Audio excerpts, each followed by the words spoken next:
नमस्कार. नमस्कार. तुमचं नाव? एकनाथ गजाबा वरपे. तुम्ही हा सनकुलचा मल्चिंग पेपर कधीपासून वापरताय? यो 3 वर्षापासून.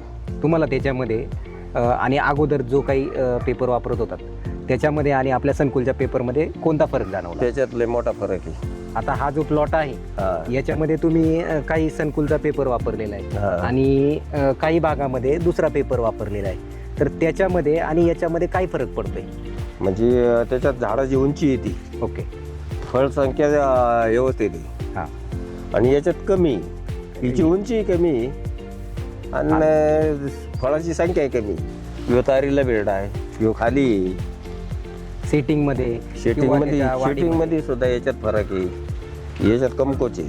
ओके. जेव्हा हा मल्चिंग पेपर सुरुवातीला वापरला होता त्यावेळेला तो व्यवस्थितपणे निघतो का? नाही निघत, मध्ये सगळा तुटून निघतो. आणि जो आत्ता सनकुलचा पेपर वापरताय तो पेपर बरोबर व्यवस्थित निघतो निघतो का?